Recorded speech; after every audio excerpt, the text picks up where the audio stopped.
Okay, right, I'd like to start off just by thanking the organisers of this amazing camp for letting us come here and do this, because I'm so impressed, this cold and rain, that we've managed to watch a film, so thank you so much, guys. And I'll introduce, I think you probably know everybody, but I'll introduce the panel. So we've got Saeed here, who you just saw in the last film, doing the speech. And we've got actionists Nick and Sal, and you saw Nick on the roof at the beginning of the first film. And we've got Frieda here, who is from the Free Political Prisoners campaign. And I think a good way to start off actually is my feeling, like re-watching that first film. That was all about the first year of Palestine Action, and in that first year they were talking about the fact that none of them were going to courts, that Elbit was on the run effectively.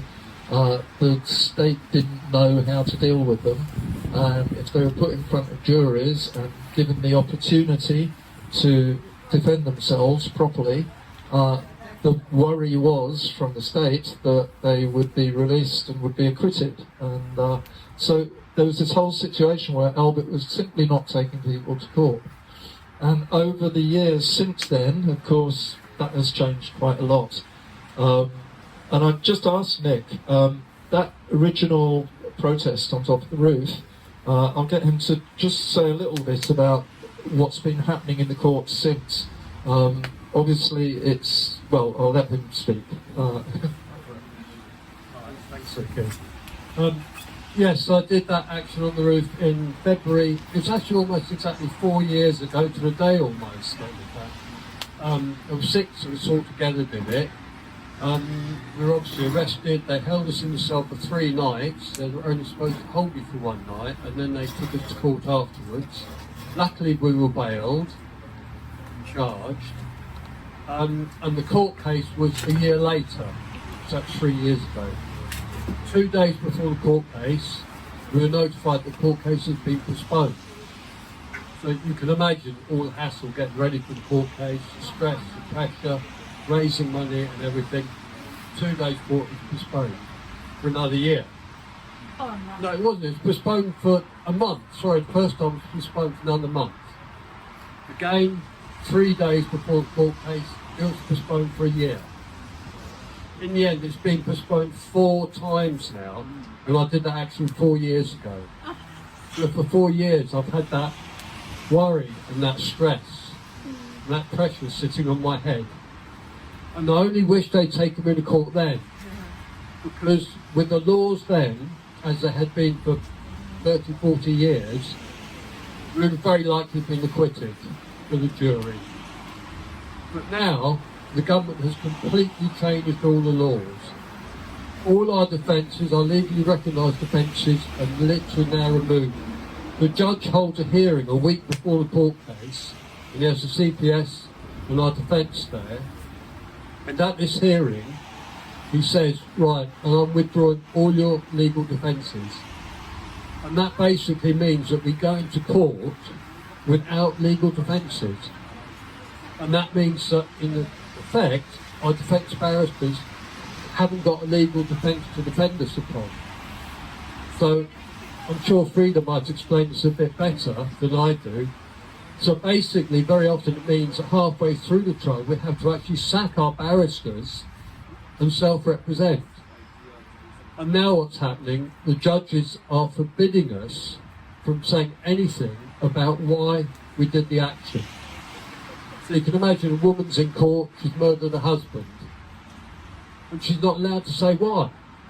Well, you can't murder your husband, it's against the law. So she's automatically found guilty and sent down. And no mention is made of the fact that for 20 years, her husband has raped her every night, beaten her to shreds, broken her arms, broken her legs, abused her to hell, and she's not allowed to mention that. So you can see how the courts have perverted justice now. But anyway, I'll let you go back to you then, Rikki. Yeah, I'll pass it over to Frieda, but just a little thing about justice itself, that there should surely be a situation that where you decide to commit a crime, you know what the end result of that will be. You know what the laws are, and you know what the punishment is likely to be, and you enter into it that way. And it just seems that with these waits of years and years and years during which time those changes have come, that's just simply not just on that level alone, let alone where we are now. But, you know, when people were acting 4 years ago, the whole legal landscape was different, and they knew the risks.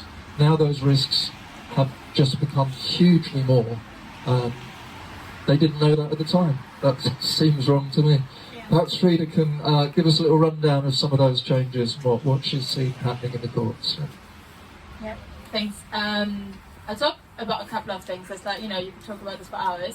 I feel like, yeah, it was really, really interesting to see how they talked about what was going on in 2020, how no one was sent to court, and then how throughout your videos you could see how things got worse and worse.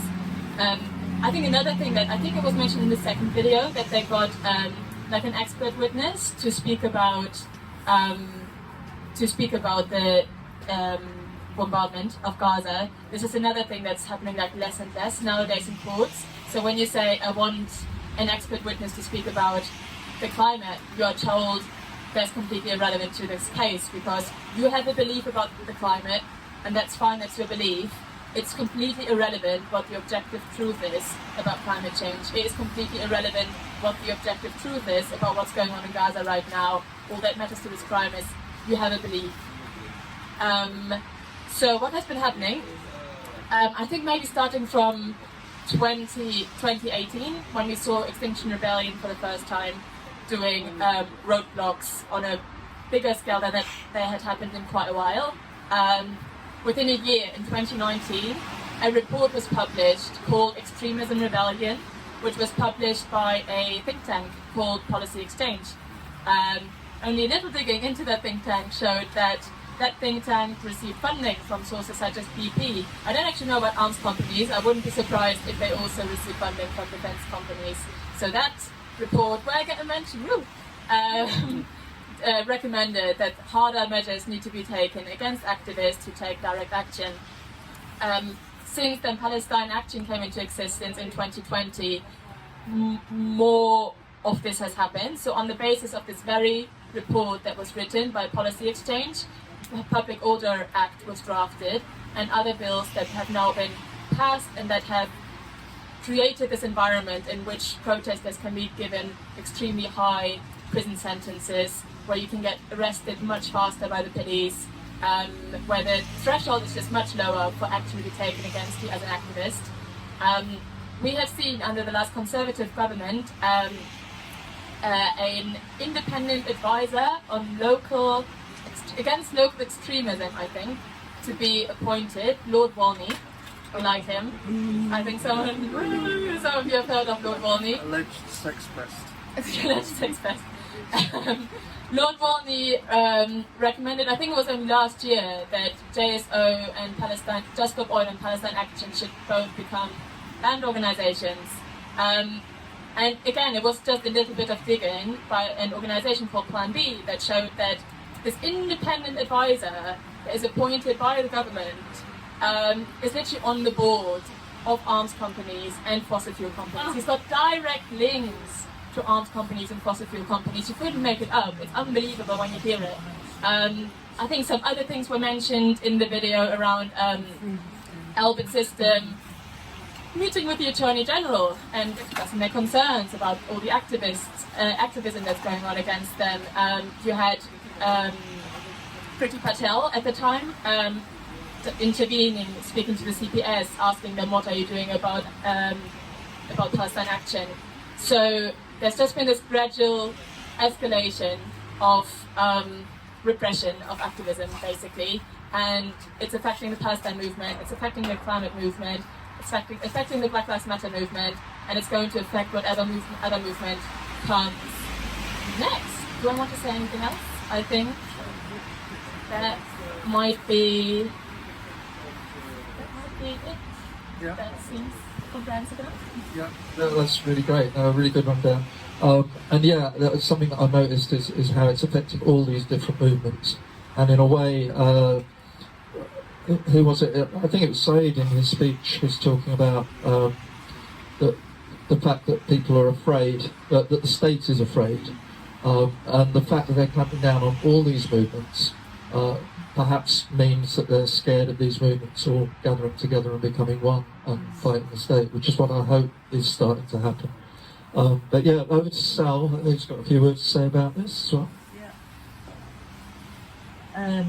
I just wanted to add on to what you said, Frieda, and like we're now seeing within the movement people being arrested under terrorism legislation as well, which I think is a really disturbing move, as well as individuals, journalists like Richard Medhurst, Sarah Wilkinson, and others.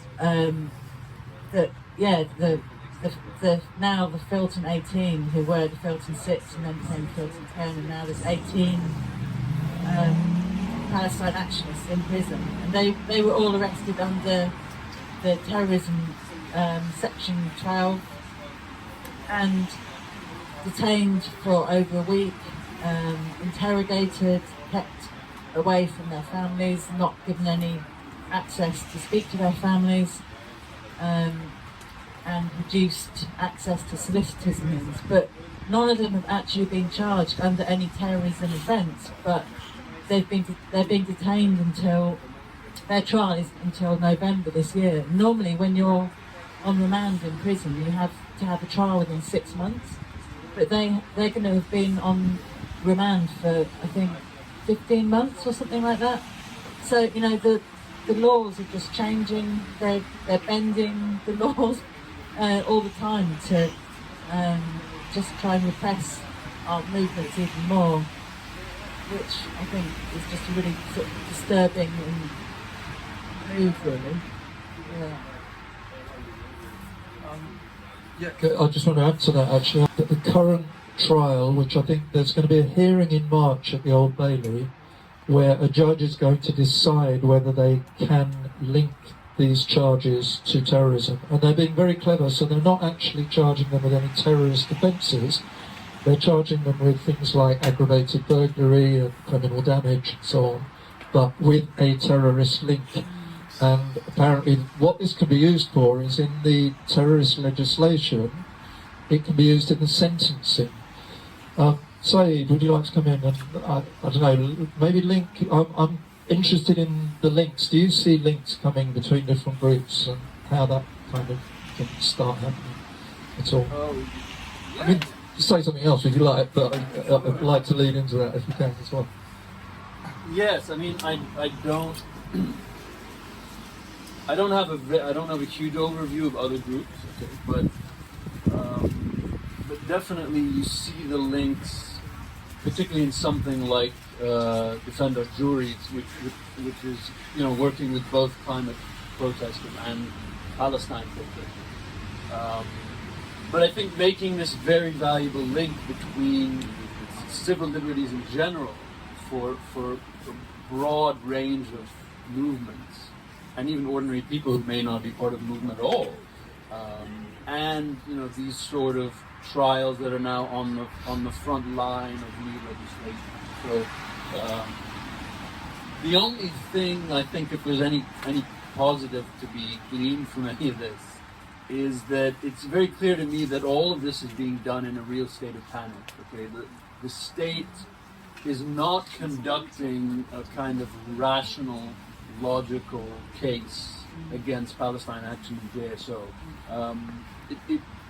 I think they were really caught off guard by, firstly, the public resistance against the genocide in general, but also the fact that activists with JSO and Palestine Action have really shown that they're no longer afraid of the state. Right? So I think they've been caught off guard by the extent to which people are willing to go to prison, the extent to which people are willing to go to trial, and then of course the extent to which trial by juries have been finding a lot of people, higher than average number of these actionists not guilty, clearly because they're voting with their conscience. you're seeing different government agencies that are not aligned in their message. Okay, so even when I don't want to give him the what's it called, the respect of calling him Lord Walney, he's John Woodcock, isn't he? John, I'll call him. You know, even in his desperate attempt to form government policy, you were having in public government ministers saying this doesn't seem appropriate, right? Then there was a huge kind of a recent report done to say, well, perhaps we should come up with a new designation of extremism, which is not exactly terrorism, but it's a little more dangerous. That was Michael Gove's pet project. Went absolutely nowhere. I mean, there's really no alignment at all in government policy. And then the report that came out about a month ago that recommended some sort of changes around Palestine Action, to which the government sort of responded, you know, actually we think the definition of terrorism is fine. Thank you for your report, but no thanks.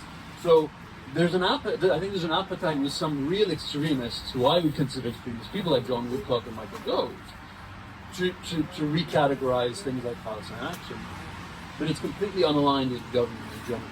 So that's the one thing that gives me some sort of hope, is that I think they're so panicked now that they haven't been able to create a powerful enough coalition that can really do damage immediately. In the meantime, you know, we're facing this thing that they call terrorism related. So they're arresting people on terrorism and saying terrorism related offenses, and I have a pretty good idea how they're going to link them. I wouldn't say it publicly, I don't want to give them any ideas, but I have, you know, from what they're charging people with now, it seems fairly clear to me the jigsaw that they're trying to put together. Yeah, I mentioned about letting juries know. I wonder, would you be up for just saying a little bit about how to defend juries that the sitting outside courts thing that's been going on? Oh no, there's a really key sentence here that I don't know by heart, and maybe someone else in the audience knows it by heart. But juries in this country have a right to acquit people based on their conscience. So even if a judge tells a jury, based on everything that you've heard today, you need to find these people guilty, which a judge shouldn't do. A judge shouldn't instruct a jury that explicitly. But even if the judge did that, the jury could still deliberate it, and based on their conscience, they could acquit the defendants, which we have seen happen several times. So there have been a couple of these really ridiculous cases where activists weren't allowed to speak about why they did what they did, when they were literally shut down by the judge, when they were trying to explain themselves, when they were not allowed to call on expert witnesses, and then someone called Jodie Evans sat down outside the... sat down outside the entrance where the jurors would walk into court, and she would just quietly held a sign saying this sentence that I should really know by heart, but something like, all jurors have a right to acquit based on their conscience, and that is a statement that is written on the Old Bailey in this country. So it's literally like, it's an official thing. That is what jurors should be allowed to do. And she was arrested for that. She was arrested for that. Sure. She was, yes. I know, it's shocking. Taken to court. And taken to court. And yeah, to the Old Bailey, exactly. It's quite funny. And so ever since then, that's where Defend Our Juries comes from, the campaign that is also running Free Political Prisoners now. And we have been sitting outside court cases where activists got trialed with placards just saying this statement that jurors are allowed to acquit defendants based on their conscience, and just sitting there quietly. And they clearly got the message that didn't go very well. It didn't go down very well when they arrested Jodie Evans, a social worker I think she's 70 now. So there haven't been many more arrests after that, but that is one of the means that we have. And I think what's worth mentioning is that I really, really don't think the majority of the public are behind juries not being independent or courts not being independent. I really actually don't think that the majority of the public would want corporations like Elbit Systems or BP having direct links to their court systems. I don't think the majority of the people in this country think that activists should be locked up for 4 or 5 years, as is happening right now. So there are all these things happening behind closed doors, like us finding out, or Lord Volney, whatever we want to call him, the links he has, just because some random John, just because some random tiny charity looked up John and found out about his links. Palestine Action put out that freedom of information request, and by some coincidence really found out that Priti Patel really instructed the CPS to look into Palestine Action more. And these are only the things that we happen to look into. Tiny organization with like next to no resources compared to other organizations. So how much more of this is happening and we're not aware of it because it is behind closed doors? What is happening in courts is one of the few places where this comes out in the open, because court cases are open to the public and people can see what's going on and journalists can report it. So I think that is why people should join defender juries and join the efforts outside Palestine Action trials or outside Just Stop Oil trials or whatever other activist group to bring out into the open what is going on and the corruption behind closed doors that we can see in our courts. Yeah, thank you for that. Just wanted to add something that happened to some friends of mine recently in a trial, which I think really shows that Defend Our Juries is working. They were on trial. 2 of them were self-representing, 2 of them were represented, and whilst the jury went out and were deliberating, they were out for quite a long time, and they came back at one point with a question for the judge, and they had been sign holders outside the trial from Defend Our Juries. And they came back with a question for the judge, which was, are we allowed to acquit according to our conscience? Which was, it was just amazing that actually came up in a trial. And the judge really kind of fumbled. He didn't exactly lie, but he didn't exactly tell the truth in his answer. But the trial it ended in a hung jury. So, they weren't acquitted, but they haven't been found guilty, and they're going to be retrialed next year. But I just think it's really great that that's making its way into juries right now. I mean, that phrase, sorry, it's so ironic, that phrase that you're referring to and the whole principle of juries acquitting based on their conscience is written on a plaque outside courtroom number 1 in Bulgaria. So, I mean, the lack of self-respect that these judges show by not even upholding the most basic principles, and that goes back to, I think, 1700, that trial. So, the most basic principles of jury trials are being really trampled in this country. That's something we should be terrified of. I'll just add one little thing to that, and then I think we'll try and open it up and get some questions and comments. But I sat in on Trudy. Trudy was actually eventually, her case was taken to the High Court by the Attorney General to see whether it could proceed. And the High Court judge actually said that there was no merit in it at all. It was so it was thrown out. For a little while, Starmer's government was considering appealing that, but I think they've now dropped it for sure. Yeah, but sitting in that court trial, it was interesting the way that the barristers and the judges talked about this. That in a sense, it's a kind of it is British law that the jury can acquit on their conscience, but it's almost like a sort of gentleman's agreement that judges and lawyers and barristers don't tell the jury that. And it was like this really weird grey area, and they were all kind of admitting it was a bit of a grey area, but there was nothing wrong with informing the jury that they could do it. And it's a very strange kind of gentleman's agreement thing. It's weird. Yeah, I think the agreement in the end was that it was all right for Defend Our Juries to hold their placards outside the court, but it was not all right for anyone inside the court to mention it. What about if you point to the sign outside courtroom 1? Don't make me tap the sign. I think people have been able to sneak it into closing speeches, especially obviously people who are self-representing. They're a bit freer than barristers are. Barristers are very sort of tied by the rules, but people who are self-repping have got a little bit more leeway to kind of sneak things in here and there in trials. So yeah, we're actually going to be doing that for a trial later in the year. We're both self-representing, which is really I'm really nervous about doing it. It's going to be a lot of work, but I think it will also give us a bit more freedom to say certain things.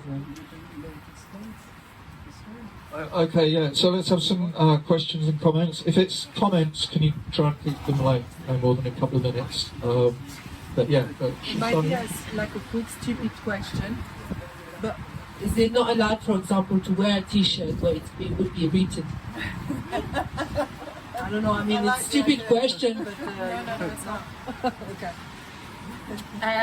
It's not a stupid question, and it's not allowed. I mean, they would literally they always confiscate my thermos at the entrance, which has a sticker on it. That's the kind of thing we're talking about. So T-shirts, yeah, I wish. There's no slogans in court ever. Yeah. No.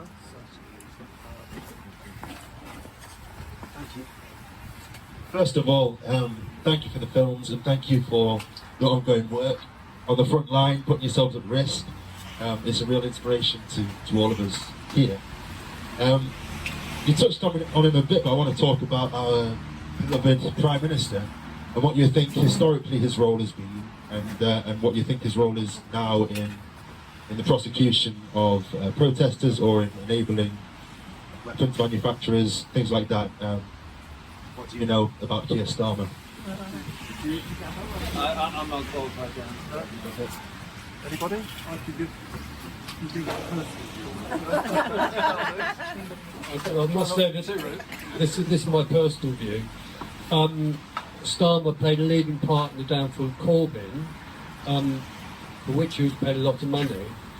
Starmer, when Corbyn went down, there were 10 hopefuls to be elected to lead the Labour Party. Starmer wasn't even on that list. He suddenly appeared from nowhere. He was massively funded. Starmer had been bought and paid for by Israel. Here's their puppet. That is why he's in charge. That's why we're seeing England being ruled and owned by Israel. Why the police have been completely taken over by Mossad. And you can see this when they interview people on these terrorist laws. The questions they ask are not the sort of questions that a British policeman would ask. For example, Sarah Wilkinson was asked, why do you prefer Muslims and Arabs over white people? A British policeman would never ask that, and all the things, and Sarah knows a lot about it, lots of the questions, the intimidation tactics, are all tactics used in Israel. And it's just very frightening to see that Mossad has now been put in charge of our British police, and that's why our police are behaving the way they do now. They're just obeying orders from a foreign power, crushing their own countrymen at the order of a foreign power. But yes, Starmer's been bought and paid for. That's my personal take on it. And that is right. Yeah, I agree with you.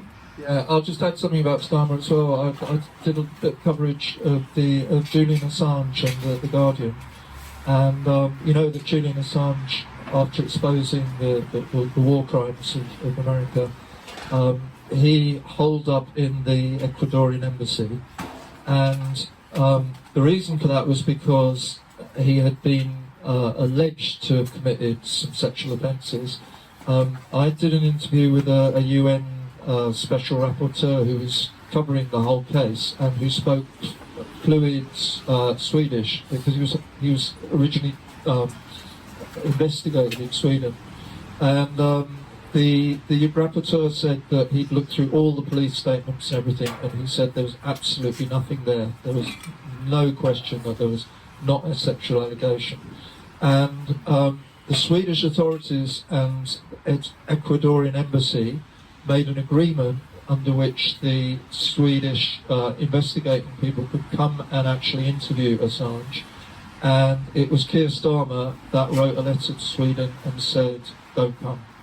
So he was deeply involved in actually keeping Assange in the Ecuadorian embassy and eventually leading to his extradition and so on. So, yeah, he goes back a long way. his undercover work, yeah. Anybody else?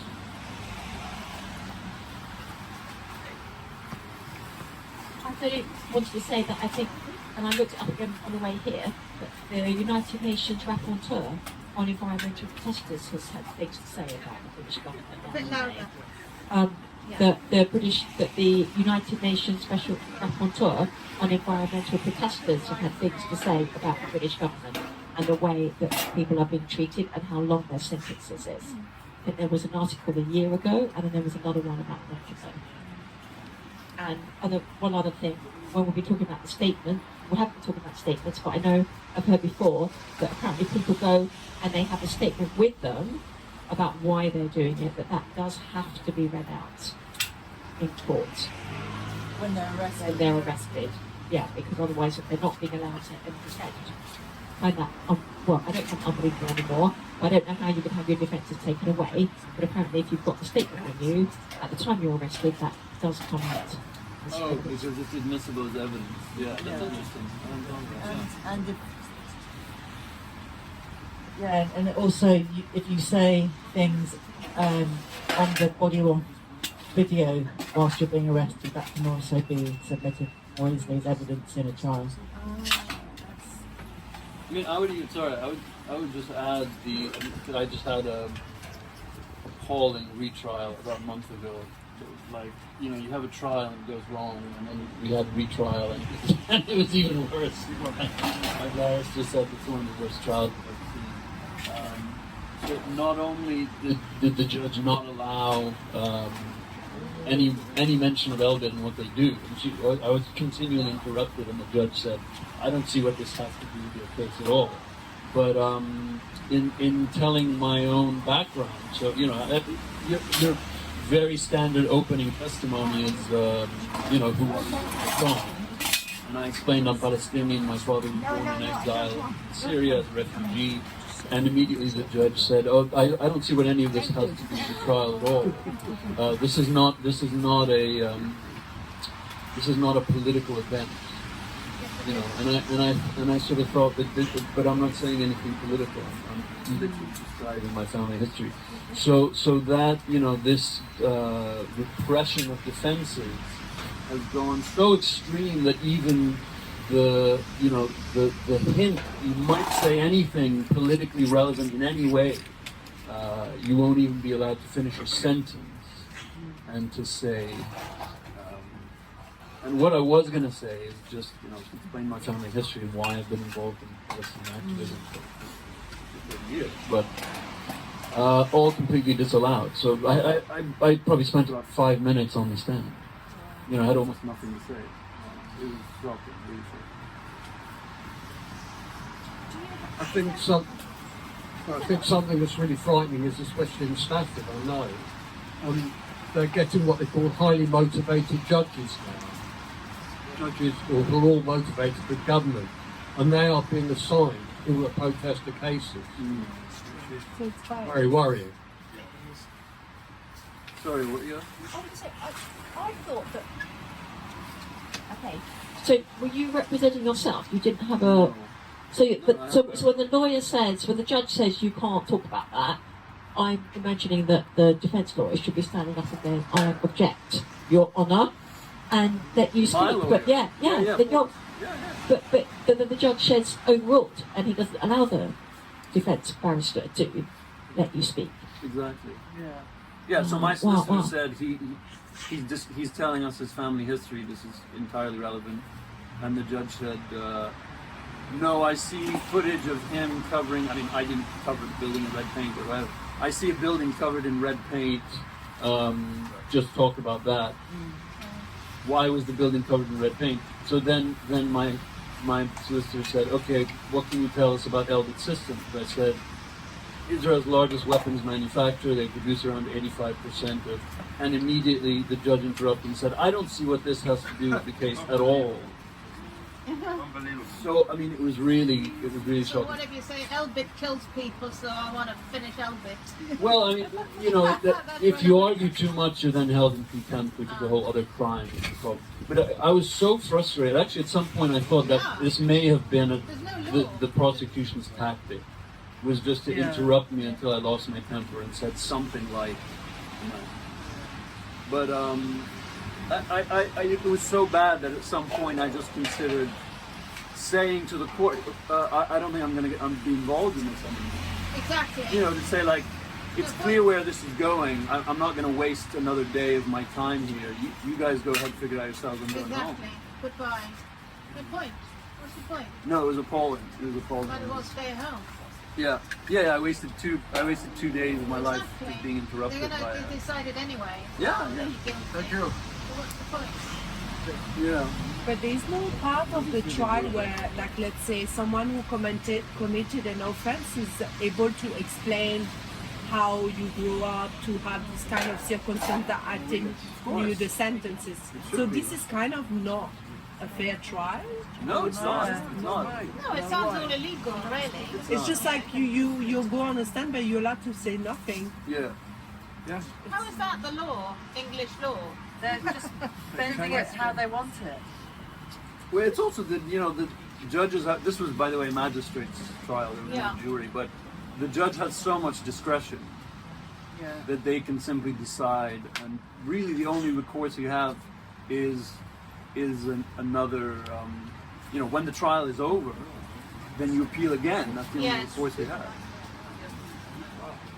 And then money, I mean, it's all about money, because you have to, you know, it's costly to bring these cases. Yeah.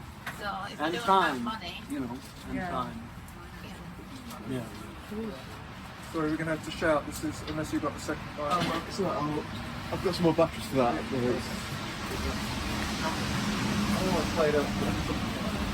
My question, if I can see through the smoke, Shout it out. is about civil disobedience Yeah. as a strategy. I suppose it's actually about the strategy of Palestine Action in general, which is obviously you're hitting these weapons companies where it hurts, you're costing them money. And I wonder, is it part of a broader strategy to spark a wider movement, to spark a wide, mass civil disobedience? Yeah. What do you hope to achieve in the long term with these actions? Because obviously the amounts of money you're talking about are vast sums of money, but they're not enough to put Elbit Systems out of business. no. Well, it's put 2 factions out of business and the head office. Well, amazing. Yeah. And there's been a massive, every time we hit the factories or any of the targets, it creates a huge security issue. And there's been, I can't think of the figure in my head of the, but there's been, like, and that has to go to the Ministry of Defence. So there's been a huge contract that's been cancelled. 2.1 billion. 2.1 billion contract cancelled. Because they've had their security compromised. Yeah. Yeah, sorry, no, it's not working. Is that working? No. I doubt if I can get food out of my mouth first of all. So it's having a direct, If you don't mind. impact on actually being able to continue with, you know, issuing contracts and also like other people that Palestine Action target. Other companies see what's happening and they don't want to do business anymore with Elbit or with, you know, whoever, because they know that they're going to get targeted as well. So it has that effect as well. Yeah, there's been a few successes on that. HSBC, right early on, they dropped some investments in Elbit. As Richard said in the film, you know, how bad does it have to be if HSBC of all banks is dropping their investment? Most corrupt. Yeah. APCO, there was their PR firm recently dropped them. Yeah. But just to clarify, sorry, are you recording this to go online? Just figuring out what to say and whatnot. Yes, it is. It is, okay. Palestine action is direct action, which is distinct from civil disobedience. David Graeber has a nice phrase he uses. He says, I think he actually got it from someone else, but civil disobedience is refusing to eat your dinner. Direct action is throwing your dinner in your parents' face. So there's a slight distinction. Civil disobedience is part of the movement of Palestinian resistance in general, but is not a specific tactic of Palestine action. Now, what sometimes happens, like you saw in the Leicester case in the film, is that during the direct action meaning material break in the supply chain, okay, material disruption of the company, not symbolic, that's important. During the material disruption, then civil disobedience coalesces around it. So the people around the factory, many of whom didn't know there was an Elbit factory in their neighborhood, were now on the streets, ordinary people. And many of them then, went home, brought their cars, drove their cars and parked in front of the gates to stop police vans going in and out. So that's civil disobedience, which certainly direct action can inspire and is an important part of other tactics around the strategy, but it's not the specific tactic of Palestine. Okay, yeah. So it sounds like actually the direct action, the broader strategy is actually just to hit them where they hurt. Yeah. And it's very effective from the sounds of it. And if you inspire people along the way, they're fantastic. Yeah. Is that fair to say? The main objective is we need to inspire more people to take action. Yeah. And while one of the things, we don't expect everyone to go climbing on top of factory roofs and dismantling factories. Yeah. But as they say for the British Army, to keep one soldier in the field, you need a huge pyramid underneath them. And Palestine Action needs so much support, so much help. There's so many things that you can do. You don't have to do anything that's going to risk arrest at all. We need people to do court support, prison support, police station support. There's so many things that Palestine Action needs support and help with that you can all do. I mean, if you want to go climbing on roofs and put your name to that, brilliant. Go ahead and do it. But there's lots of other stuff you can do. And to my way of thinking, people have been doing protesting for Palestine since 1948. People have been doing good work, they've been signing petitions, they've been doing peaceful protests, they've been doing BDS, they've been doing all these things. But as we all know, none of it has made any difference. None of it has really had an effect. I'm not knocking it, it's all brilliant stuff. But Palestine Action and shutting down 2 arms factories and the HQ at 77 Kingsway have achieved more than almost any of these other groups put together since 1948. Yeah. So for my book, Palestine Action really is the most effective group fighting for Palestine. So please support them in any way you can. They desperately need donations. So whatever way, go on their website, and there's all sorts of training courses you can go on with them, workshops, there's forms there, you can donate to them. So yeah, just support Palestine Action in any way you can. Thank you.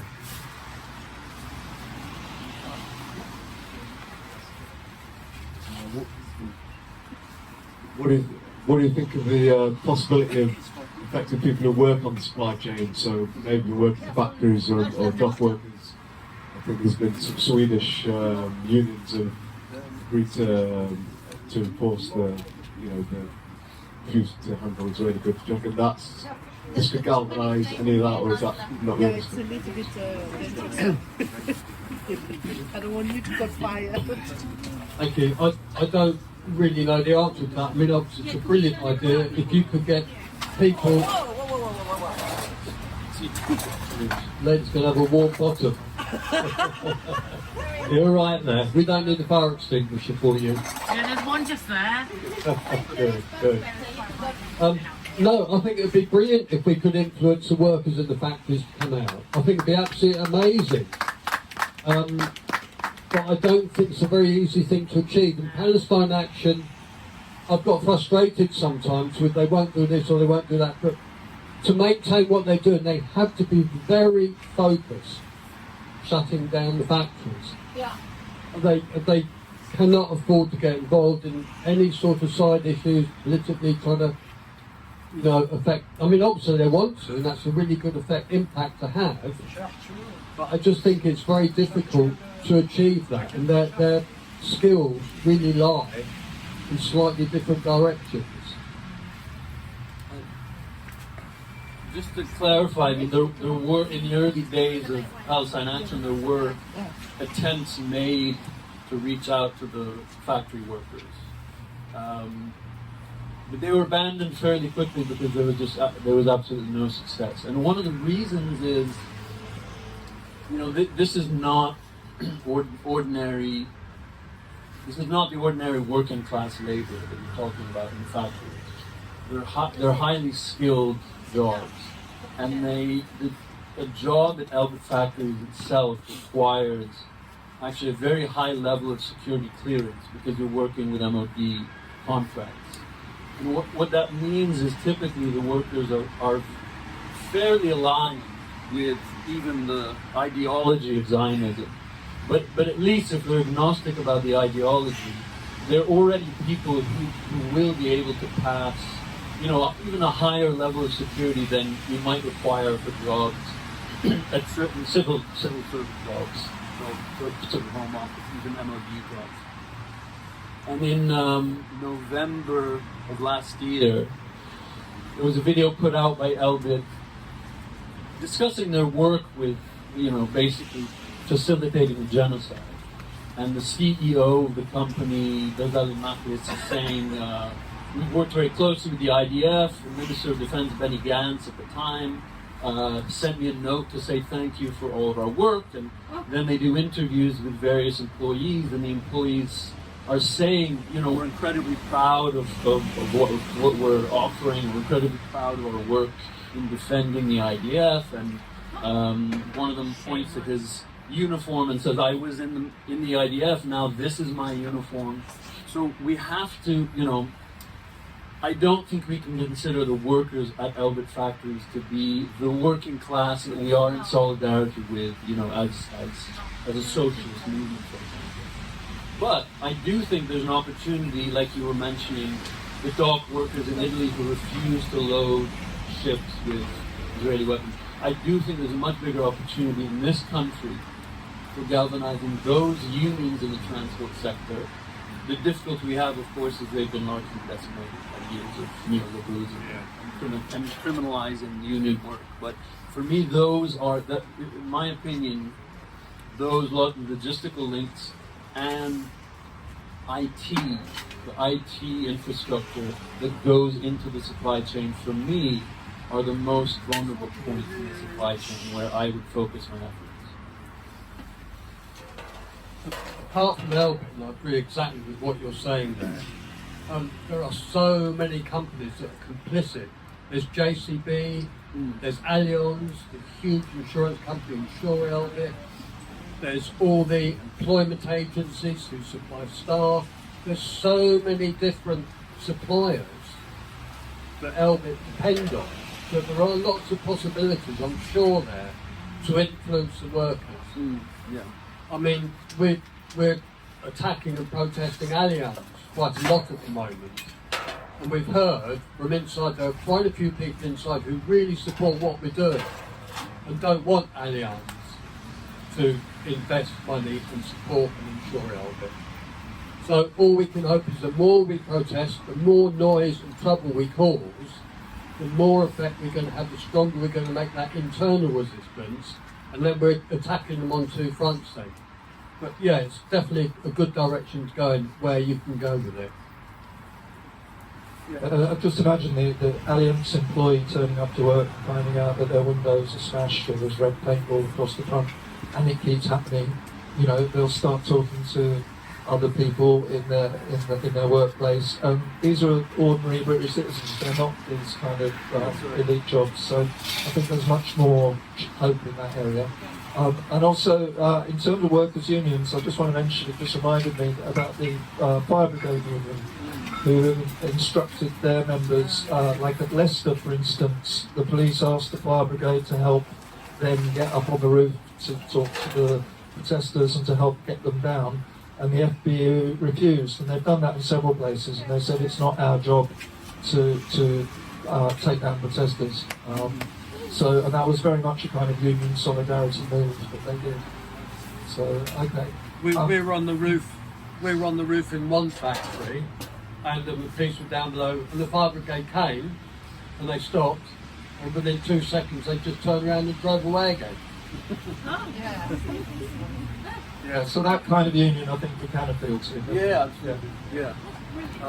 I think we need to sort of round up fairly soon, but any last couple of questions? Can I add something to the gentleman there? According to the Mossad, Press a button.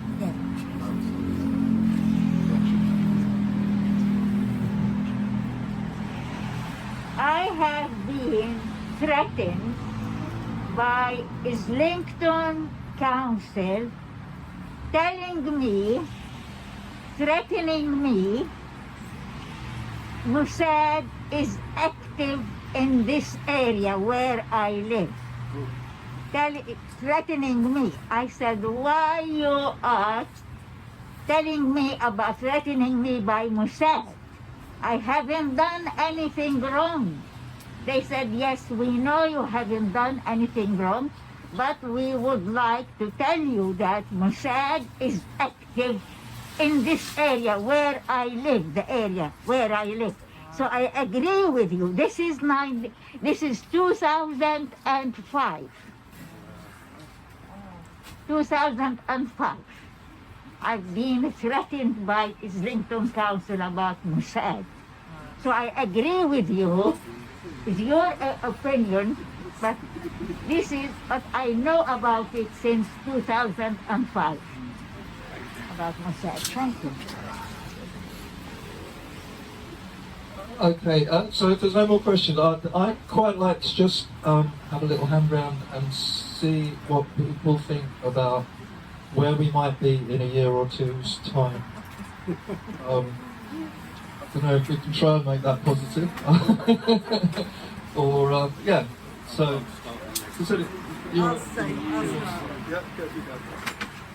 in a year or two's time, everybody's going to be so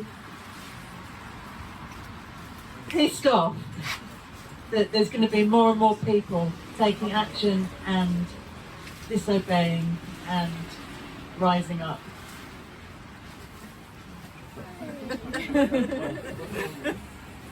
I mean, I'm still going to be waiting for my appeal. You're still going to be waiting for your trial.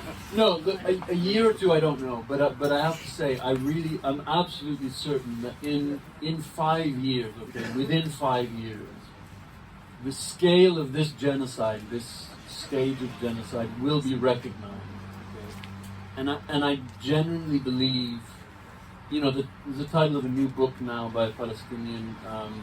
Something like, I'm just going to paraphrase it, but someday soon everyone will have been against this. Okay, this is the title of the book. I'm absolutely convinced that in 5 years' time there's going to be a massive reckoning, not only of the scale of genocide now, but simply the role of Israel as a genocidal, fascist, apartheid regime, and that everything that's being done now, and the politicians that are speaking out now, are going to be, even in mainstream society, massively reconsidered, their position realigned with, of course, probably an attempt by mainstream politics to co-opt them. And I say that because we're seeing it every day, right? We're seeing it every day to the point where now the scale of the destruction has been really acknowledged in the mainstream. Mainly because now President Trump is saying, well, you know, the destruction is so vast that why would a Palestinian want to live there anyway? Never mind the psychopathy of that perspective. But now it means it's incumbent on all journalists to say, well, yeah, actually, I guess the scale of destruction in Gaza is incredibly vast. Whereas every day up until now, they've had to deny that and say, these are precision, but they're accidents, etc., etc. So the evidence is hitting them in the face so often and so clearly that I think this web of lies is crumbling at such a scale that I have no doubt there's going to be a complete reorganization of the political compass around Israel's responsibility now, within 5 years. And there are downsides to that, of course, but I mean, I have no doubt that that's going to be our decision in 5 years. Well, I love that viewpoint, and I would love to hold on to it. But for myself, having seen power that Israel holds and the impunity with which it has been able to conduct this genocide and its horrors for the last 76 years, the complete impunity it has, and it means it has an incredible amount of power throughout all of Europe, throughout America, throughout most of the world. Israel holds phenomenal power, and we're all normal people, most of us in the world, and we're all horrified at what Israel is doing, but we have had no impact on stopping it whatsoever. And it is in the face of this implacable power that we seem to have no power against that I must admit I don't hold that much optimism. I'm sorry, but all we can do is just do our best, and we must all just keep fighting as hard as we can. You protest once a week, protest twice a week. You write one letter to your MP, write 10 letters. We've all got to step out, get out of our comfort zones and try and work harder for what we believe in. We all believe so strongly in Palestine, and they pay such a huge price. We've got to be prepared to pay a bigger price ourselves.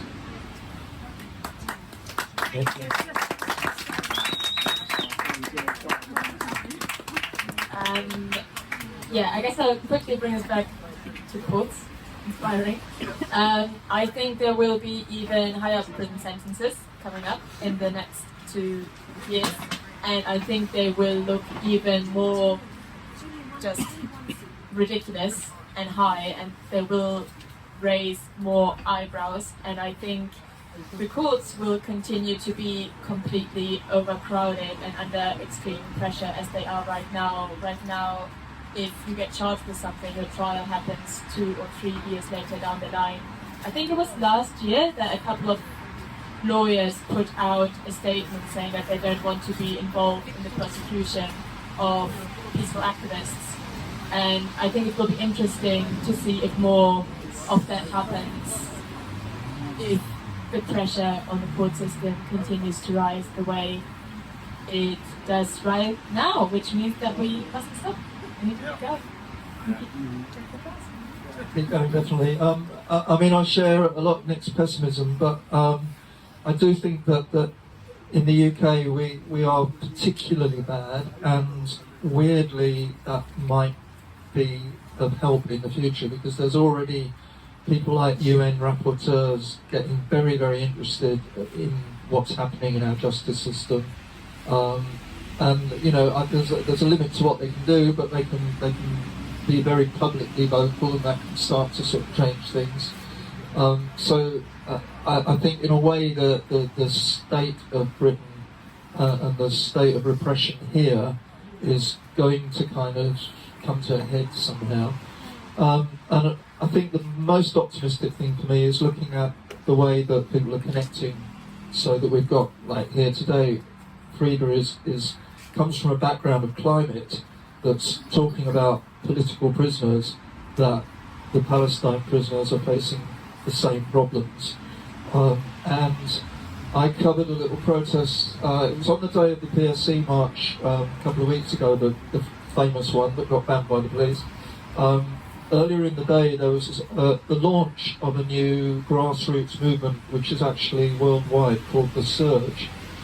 And they held rallies in 30 different cities, including in the Global South, and it's very much driven from the Global South.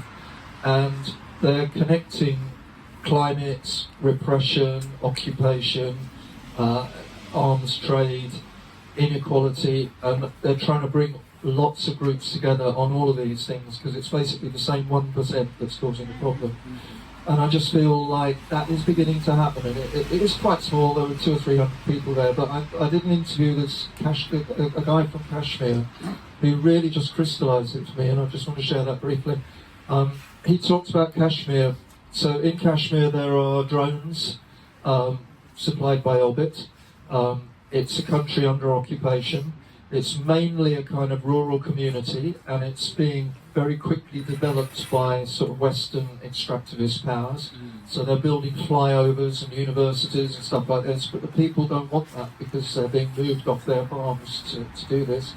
So they've got the extractivism, they've got occupation, they've got military oppression, and they've got the Himalayas and 3 other mountain ranges around them, and the glaciers are melting. And basically Kashmir is one huge valley, and they're experiencing more and more flooding, and there's nowhere for this water to come, so they're getting climate change as well. And it's just like, well, these people just signify how every single one of these things is connected, and how we're all fighting against all of those things. When Nick goes up on the roof, he's fighting for climate. He might not know it, but he is. You know, and the climate activists that are in prison right now are highlighting the prison system that is affecting the Palestine Action Vehicle, and so on and so forth. And I just sort of think that's where our hope lies, in connecting everything. So, yeah, thank you again for having us here. We're very pleased to have a visit from the States, a couple of visitors from Code Pink, and they've been listening keenly. Would you like to just come and... Do you want to come and sit here?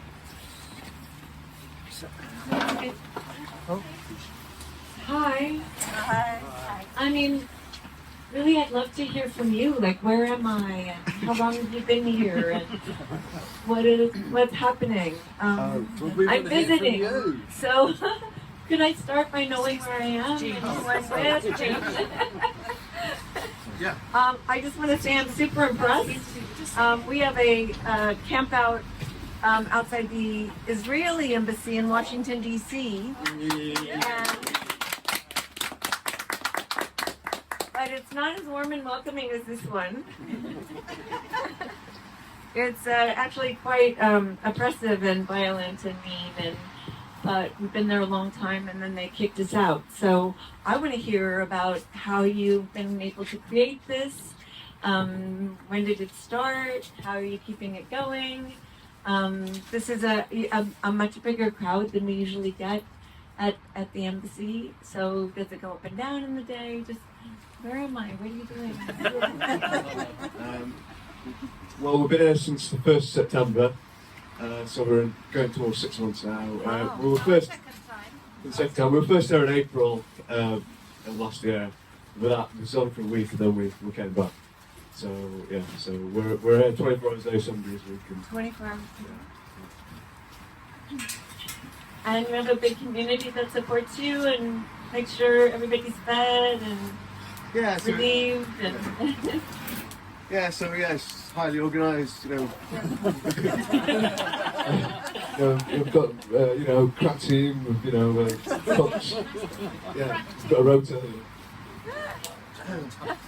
Hi, just to say as well, we were actually here, I think it's quite interesting, we were here in April to begin with, and as we were coming to the end of our week in April, we just came for a week, it was just a much smaller number of people with a much less organised arrangement.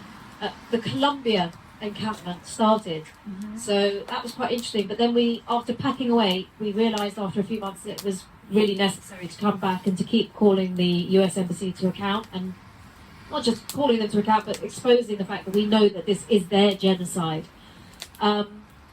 Also, the inspiration for the camp came from the picket, the 24/7 picket that was outside the South African embassy in the 80s, and they were there from 1986 until 1990 for 4 years, day and night, week in, week out, through all seasons, calling for the release of Nelson Mandela. And some of us are old enough to know about that and have visited that camp. And the inspiration for this, yeah, it's got to be some bonuses, to getting old.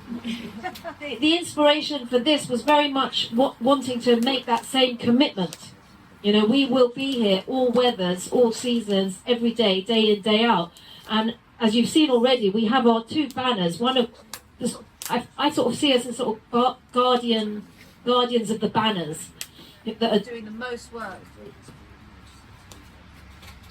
That are doing the most work in terms of US facing. So we've got the USA, this is your genocide, and then we've got this huge one that goes along the trees here saying stop the genocide. And that's been our key messaging to the US administration.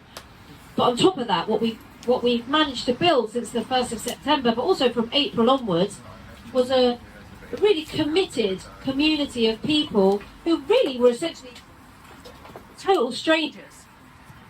Oh, not good on tech. Total strangers before this genocide started. And we have built, I really truly believe, a community of trust and comradeship and care and commitment. And I believe that, you know, no one's planning on going anywhere. We see the ceasefire doesn't mean anything, and the genocide continues, and now there's, you know, open declarations of ethnic cleansing and just sort of binning and throwing into the fire the whole rules-based international order. So we're very much committed to staying here until we see justice and freedom for Palestine. Very much within a context of, as you were saying, knowing that, of course, this is increasingly, it's becoming apparent to everyone. We're joining the dots. We see that it's interconnected. And people are saying that, you know, Palestine will free us all. Yes. And I think that's true. And I certainly feel in terms of our community, we are all learning so much more, becoming more and more educated and more committed and more aware of just exactly how these dots line up. And it is very much about the global elites. During their interest. Thanks. Well, I think you just said something really important, because in what you were saying earlier, we're not seeing the change, but the change is happening. And that fabric that you're building of connection and commitment and trust is what wasn't there in the beginning, nor was the capacity to really address it with, you know, all that we have learned and connected inside of ourselves, and the ground that we stand on together that is global, that our voices around the world, that, you know, like having these 9 countries come together at the Hague Group, and, you know, having Belgium decide to do sanctions. I mean, if we were part of the anti-apartheid movement, we know it takes time. And to be patient, and in that patience build, that's right, this is so inspiring. You know, that a community does come together. We do nourish each other in the way of, like, the madness that's going on, not letting that get in our way, understanding its madness, instead paying attention to community, to care, and it starts in building I call a local peace economy. I think during the Obama administration, I realized we can't in war to be in the war economy. I call capitalism the war economy, the extractive, destructive, oppressive economy, killing you, your community, and the planet.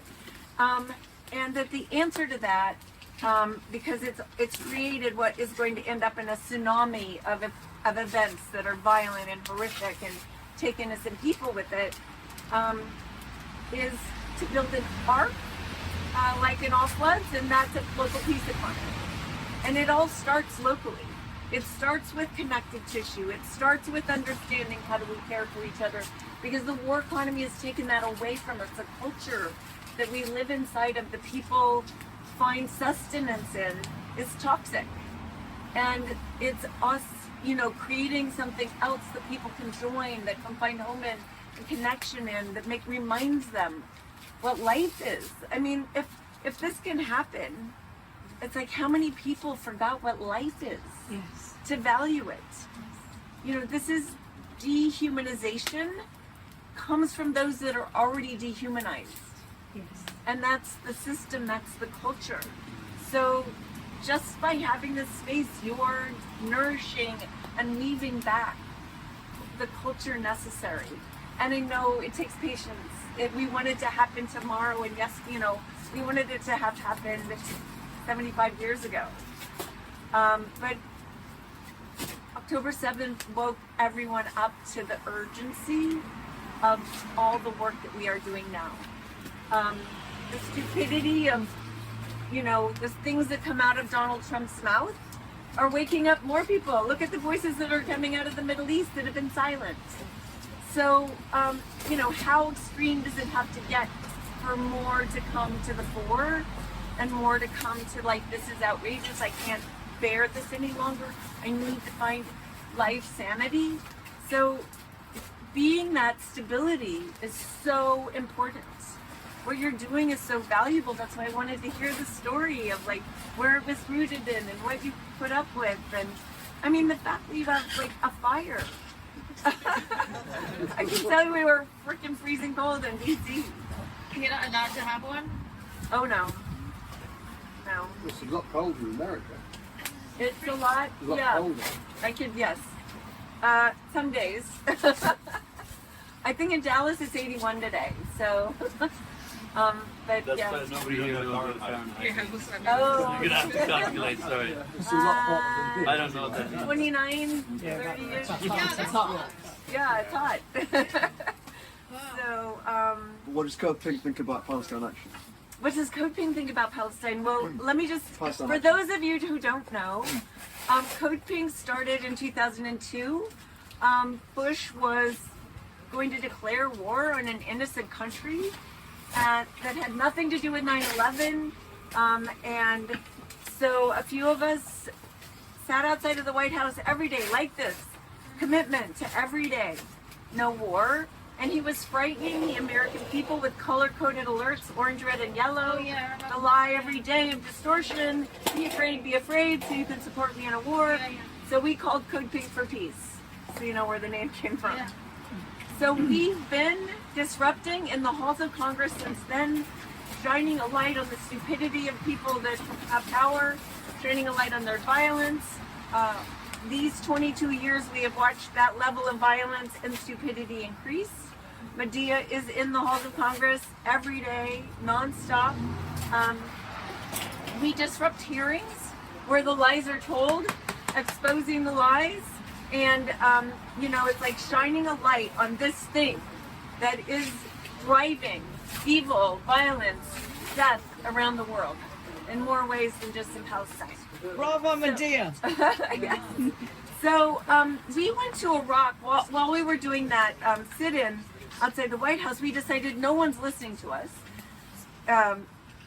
Actually, more people were listening to us than they are now. So how we thought no one was listening to us.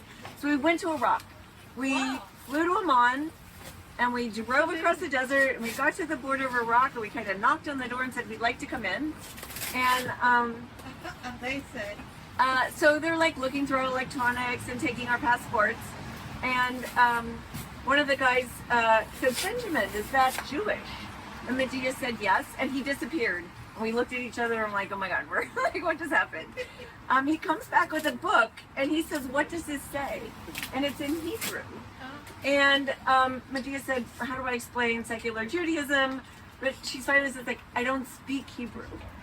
But why are you reading a book in Hebrew? And he said, well, when we were at war with Iran, I learned how to speak Farsi, the language of my enemy. And now we're at war with Israel, about to go to war with Israel. I'm learning their language. So the people in Iraq understood who was driving that war. And who was driving that war with AIPAC and Israel. So people don't even know that the war on Iraq was driven by Bibi Netanyahu. So let's just start there. As we left Iraq, which was an amazing time, we were there when Colin Powell gave his speech, and we watched him lie to the world because we were there with the inspectors who were very clear there were no weapons of mass destruction, and they were from all over the world. And so there we are, and we go to the top, the information center on top, where everybody would be broadcasting from Baghdad on the top of the roof. And across the world, they were saying what a pile of shit just happened out of the United States. And the CNN guy gets up and he's like taking it seriously, like, oh my God. And so we pushed him off his block and said the world does not want this war. Now, we were cut off from the United States. They didn't get to see it, but the rest of the world, including the Middle East, got to see that. When I woke up the next morning, I watched the horror of Iraqis. I watched them be terrorized by Bush saying, we are bringing shock and awe. A country that had just been terrorizing innocent people. Do you know when I came back to the United States and talked about that, I got shamed by people in New York that I could dare compare what happened to them to what we were about to do to Iraq. So just, you know, I live in a country of very racist and violent people. So on the way out of Baghdad, we went through Jordan and we went to Israel because the Women for Peace were having a march, Christian, Palestinian, Jewish women, and so we joined the march. We were pepper sprayed and gassed, and that's 2003. After Operation Cast Lead, we took 1,000 people to Gaza over a year. The president of Egypt's wife was a fan of mine because I go to conferences and she liked peace. So she would let us take 150 at a time because she was the head of the Red Crescent and she could bring in aid. So we'd bring aid and we would come in. International Women's Day, we took 250 people and we brought truckloads of pink baskets full of gifts for the women. Because I'd asked the UNRWA guy, like, what can we, should we raise money? What should we do? He says, just help them feel human again and loved and respected. So that was International Women's Day. We then brought in playgrounds that we built. And so after doing it a few times, we called for the Gaza Freedom March. And we all met in Egypt at the end of 2009. There were 1,465 of us from 46 countries. And, oh no, you can't go to Gaza. And Israel was pressing very hard. No, you can't go to Gaza. And she said, 250 can get in, but there were 1,460. So 250 got in, and including Amira Haas, that was like a big victory of getting her in there. She'd never been in, so, and we actually got some Palestinians in whose families were in Gaza. They lived in Belgium and they had never seen their families. So it was the last time really that we were able to get folks in. But we did protests in Egypt every day in the square. And many of the people we had taken were Jewish. One woman who was a Holocaust survivor spoke every day in the square to educate the papers and the people in Egypt.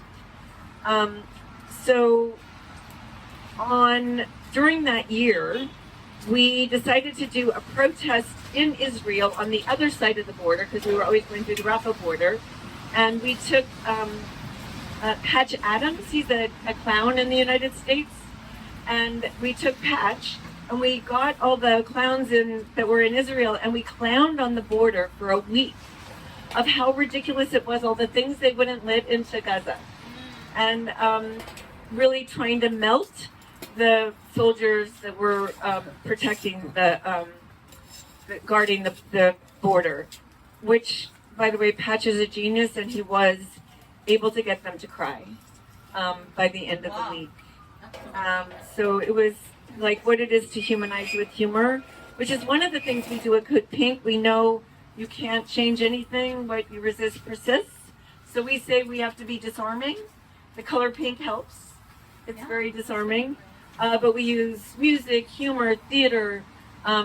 We try to be audacious and disruptive in a way that doesn't feel aggressive, but instead surprising. We try to say things in ways that opens up people to think instead of closes them down into their own holes, which the propaganda, puts them into.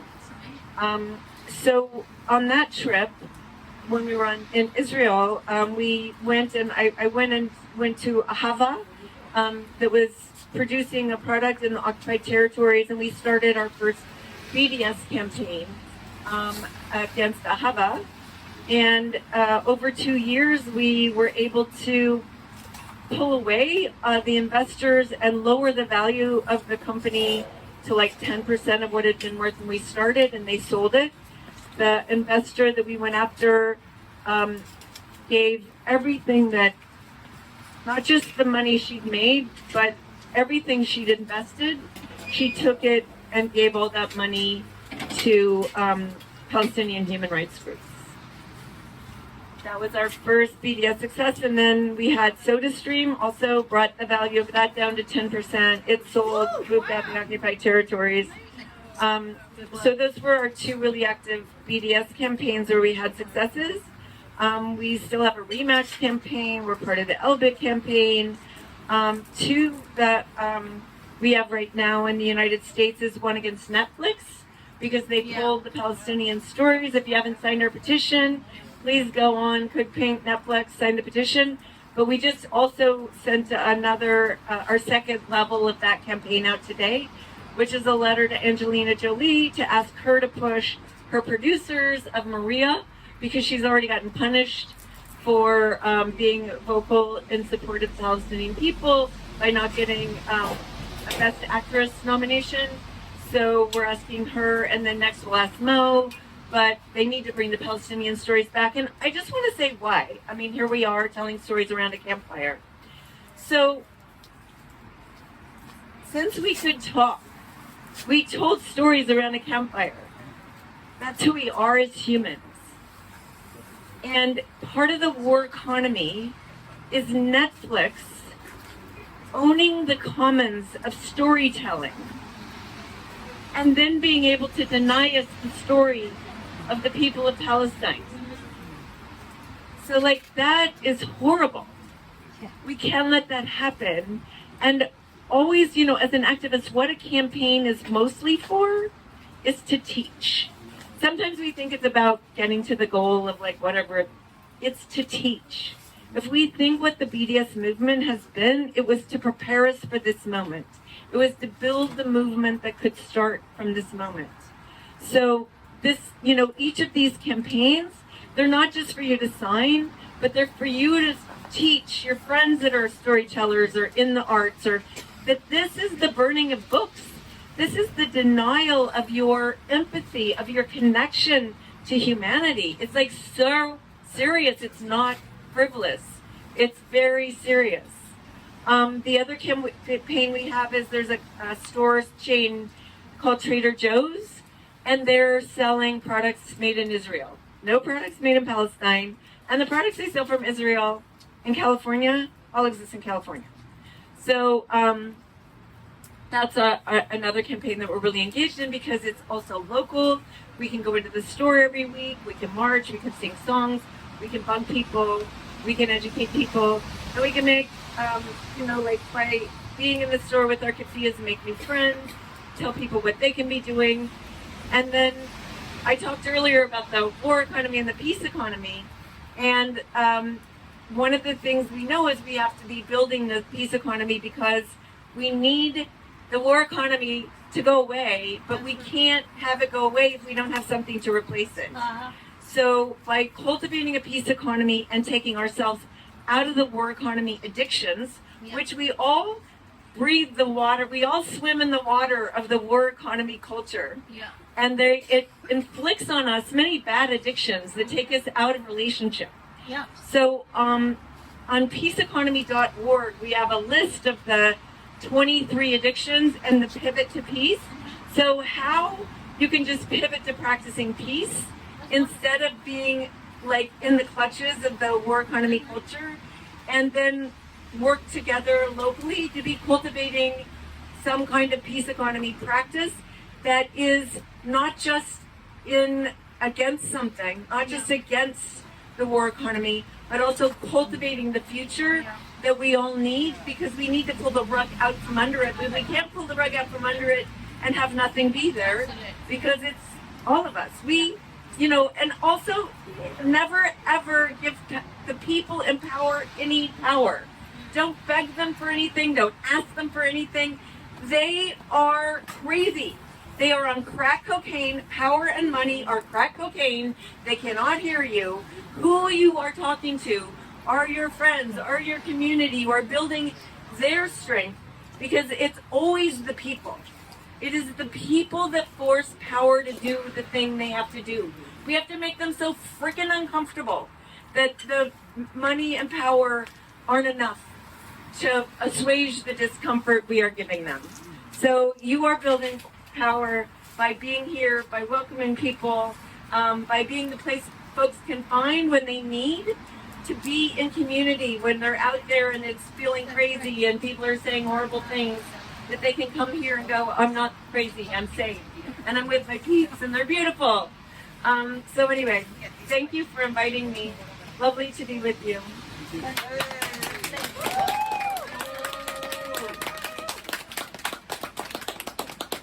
Ask you a question. Thank you, by the way, and it's amazing to hear about all your work. I'm interested in this term, war economy and peace economy. If you could unpack it a little bit, because I assume you're talking about something distinct from the weapons industry. Yeah, no, it's capitalism. Capitalism. Yeah, so I don't use that word because it's super triggering. I feel like if we name it for what it is, it's a war economy, it's a war on humanity, it's a war on life. That capitalism, it destroys. It destroys life. And we don't talk about that enough. We all like participate in it, thinking there's something good about capitalism. And there could be a good capitalism. But no, the system itself is violent and destructive to all of life. And we're forced to participate in it because it's the water we swim in. But it's not until we can say, no, I won't do that practice. I won't do that. I'm going to pivot. And it's not like this. It's instead of it's turning your back and practicing peace. And by the way, practicing peace, there's nothing more joyful and engaging and enriching and soul nourishing. And so it's not about like, what are we creating for the future? Because we create the future in the moment. And since I started doing this, we have like 5,000 projects. I would just say like in LA, I live in LA. And, you know, starting the mutual aid years ago in my living room, like to have that be there for the fires was profound. But the fires, the world is on fire. And just from LA, I can say it comes very fast and very furious.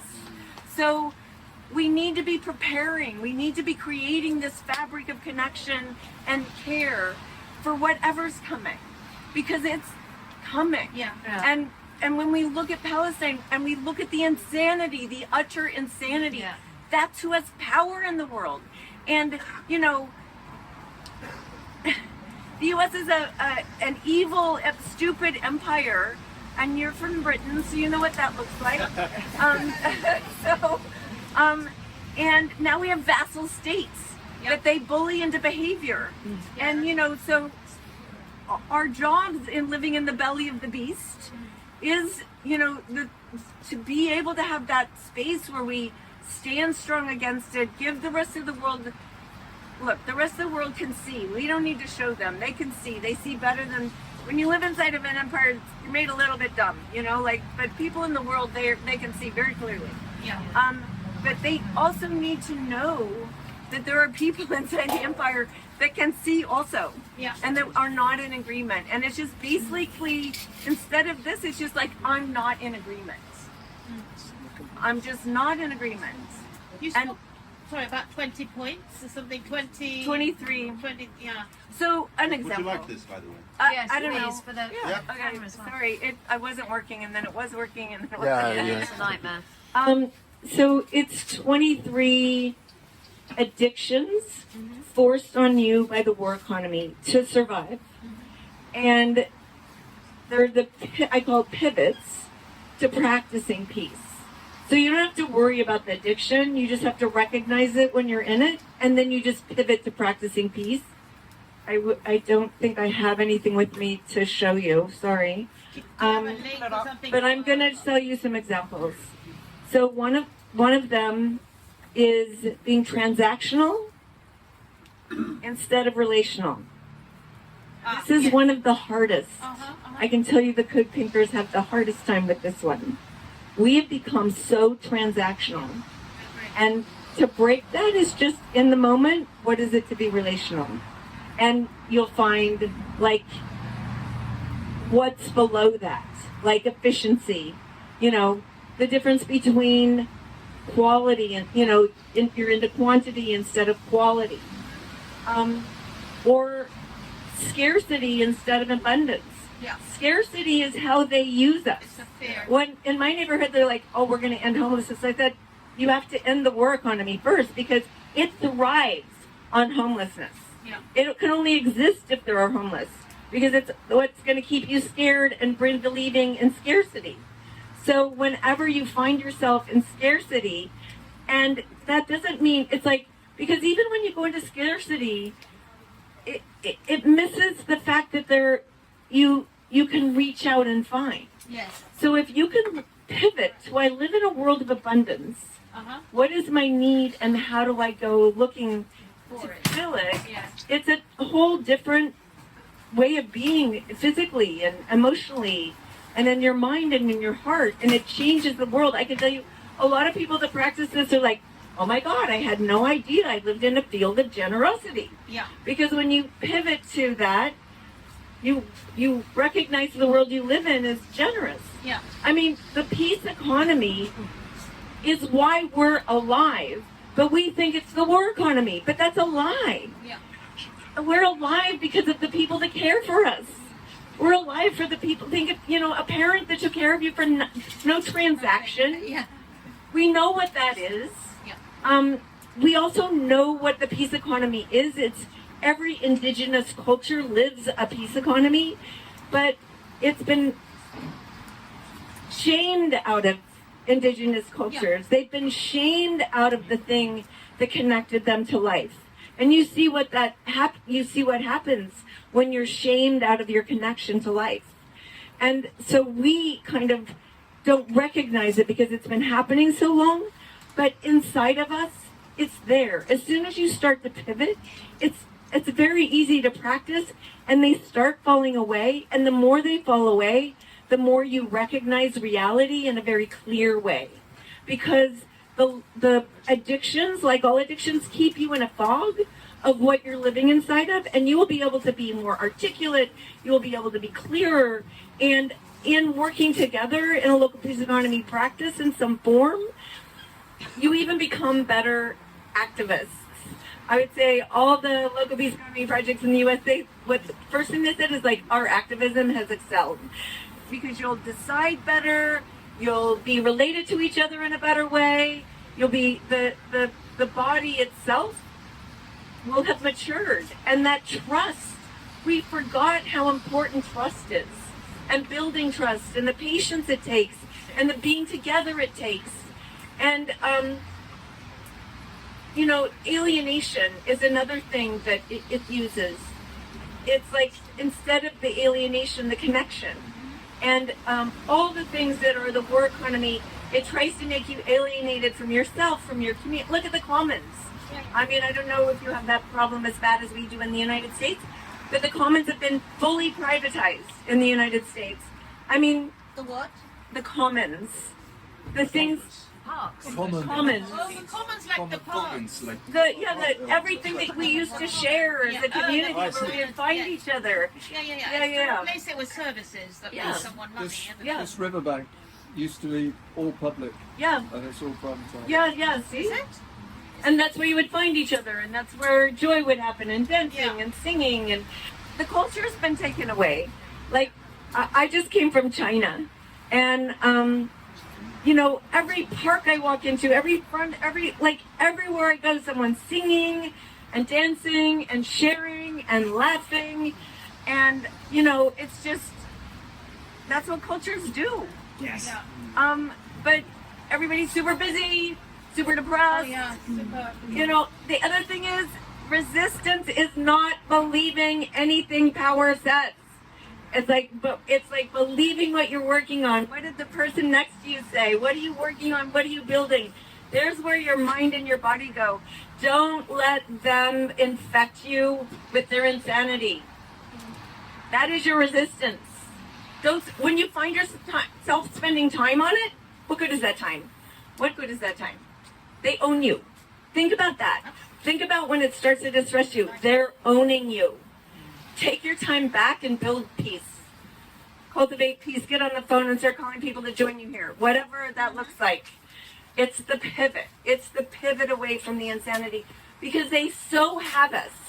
Everybody's just in that like hell.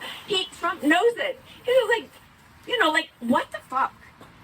Biden was supporting bombs going to kill people, and people are more upset about some words that Trump said. Hello? We let the distortion, so crazy distorted. So, especially words, be in relationship to reality. Be in relationship to what is real. That's where to speak from, that's where to be related to, and that is where our power is rooted. And that's what we're building. We're building power. I know it takes a long time and it's not happening as fast as you want it to happen, but it is happening and it's beautiful. It is so beautiful what is happening around the world. I cry just to watch. Every day another voice arises with clarity, a new book, a new movie, a piece of culture that comes inside of us and nourishes us and feeds us with truth instead of lies and violence. So that's where to pivot to. And look at peaceeconomy.org. Just peaceeconomy.org. It's I created a workbook because you don't need to know anything else, but you need to do this. So it's about making, doing, being. So it's a workbook that helps you look at your life and ask questions and then practice. Thank you.